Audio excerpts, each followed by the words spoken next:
നമുക്കും കൂടി കുട്ടീനെ അല്ലെങ്കിൽ ഞങ്ങളെ രണ്ടാളെയും കിട്ടുമോ അതോ രണ്ടാളും പോവുമോ എന്നുള്ള ആ ഒരു അവസരത്തിൽ എന്നോട് ഡോക്ടർ പറഞ്ഞൊരു കാര്യമുണ്ട്, ഭഗവാനെ ഈശ്വരനെ പ്രാർത്ഥിച്ചോളൂ. പെട്ടെന്നുള്ള കോംപ്ലിക്കേഷൻ, അതുവരെ കോംപ്ലിക്കേഷൻ ഒന്നും ഉണ്ടായിരുന്നില്ല. ഈശ്വരനെ പ്രാർത്ഥിക്കാൻ മാത്രമേ വഴിയുള്ളൂ, എൻ്റെ കയ്യിലൊന്നുമില്ല എന്ന് പറഞ്ഞ ആ ഒരു അവസരത്തിൽ ഞാൻ രണ്ട് വിളി, ഞാനിത് സത്യമായിട്ടുള്ളൊരു കാര്യമാണ് ഞാൻ പറയുന്നത്.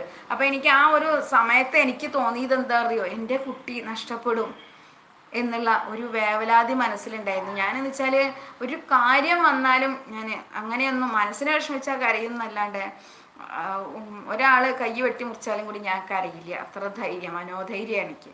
പക്ഷെ ഈ ഒരു അവസരത്തിൽ ഞാൻ ശരിക്ക് കരഞ്ഞുപോയി. കാരണം എനിക്ക് കുട്ടീനെ കിട്ടുമോ ഇല്ലേ എന്നുള്ള ഒരമ്മ എന്ന് പറഞ്ഞാൽ എപ്പോഴും കരയണ ഒരവസ്ഥ എന്താ, തൻ്റെ കുഞ്ഞ് നഷ്ടപ്പെടുമോ എന്നുള്ള അവസരത്തിലാണ്.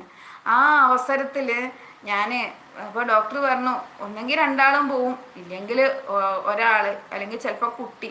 അത് ഞാനിങ്ങനെ കേൾക്കുകയാണ്. ഞാൻ ആ സമയത്ത് ആ ആ ഒരു അവസ്ഥയിൽ രണ്ട് വിളി വിളിച്ചിട്ടുണ്ട്, കൃഷ്ണ എന്നുള്ള വിളി. കൃഷ്ണ എന്ന വിളിയല്ല, അലർച്ചയാണ്. ശരിക്കും പറഞ്ഞാൽ എനിക്ക് ഭയങ്കര അഭിമാനമാണ്. ഒരു ഒരു വേദന ഉണ്ടായിട്ടുണ്ടെങ്കിൽ ഒരാൾ അറിയരുത് എന്നുള്ള ഭയങ്കര ചിന്താഗതിയുള്ള ആളാണ്. ആ ഒരു രണ്ടാമത്തെ വിളിക്കാണ് എൻ്റെ മോൻ ഈ ഭൂമിയിലേക്ക് വന്നത്.